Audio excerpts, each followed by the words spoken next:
So in the end, my conclusion after I show you the examples is going to be that I'm just super impressed with Zenni. I think it's one of the best companies I've dealt with ever.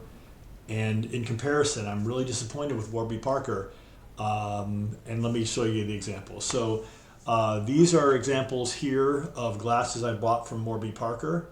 And couple of things. One is everything's just kind of really thin with them. Like the edges are thin, everything around here is thin. And if you take a look really close here, they've got the way it's attached is a sort of a simple screw, and they tend to get loose. These aren't terrible. I mean, they're pretty loose. These are really loose, right?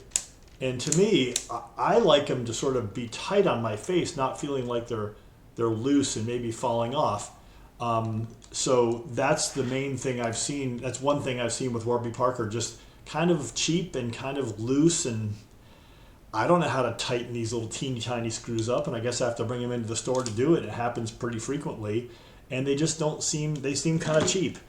In comparison, here's my Zenni glasses. Much thicker sides. They feel better. They kind of hug the side of my head without hurting me or squeezing me. And if you look really close here, you see they have this extra area here, this extra bit of instrumentation, if you will. And it sort of, I don't know how to say it, it sort of squeezes it in and keeps it tight as opposed to it just getting loose. So I feel like when I put it on my head, it's very comfortable, but they stay there and they're not going to move around. Just feels so much better and more solid to me, less cheap, right? And I'll tell you where this comes in, this looseness. So let's compare sunglasses. So before I started ordering online, I had Ray-Bans, and these Ray-Bans are nice sunglasses, right? They just got a little scratched up. I needed to replace them. I needed to figure out what I was going to do different. And so I got sunglasses that kind of look the same, I thought, from Warby Parker. And here they are. And again, same thing, very thin on the outside, right? You can see Warby Parker branding. They're very thin, same kind of thing. When you look here, it's just one little piece of hardware there. It's just a screw that's attached in there. And again, they're loose. They get really loose.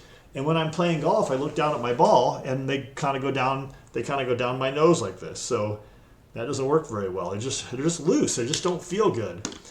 So these are the sunglasses that I got from Zenni. Really pretty thick here. Again, the same kind of tool attachment there. Feels nice and snug. These feel great. I love them, right? And you know what? For the exact same glasses, actually for better quality glasses, but for the exact same polarization and prescription and lenses and all, Zenni is about a third of the cost. So hooray to Zenni, good job Zenni. I think this is what I've been learning for my own business. I have a real estate company. I'm learning more and more that success a lot of times can come by being better at marketing. And I think Warby Parker's been really good at marketing. It doesn't mean they have the best product, right? Zenni has a much better product for a much lower cost. And so I'm learning this method, I'm learning this lesson. I believe my real estate brokerage has a much better product offering for real estate agents. And we're marketing better now and we're growing. So even if you have a really good product, a lot of times success goes to the company that markets the best. So I'm trying to help Zenni market because they really have a great product, and I encourage you to check it out. Everybody I've sent there has been really happy, and they've been glad I've sent them there. And nobody's paying me anything.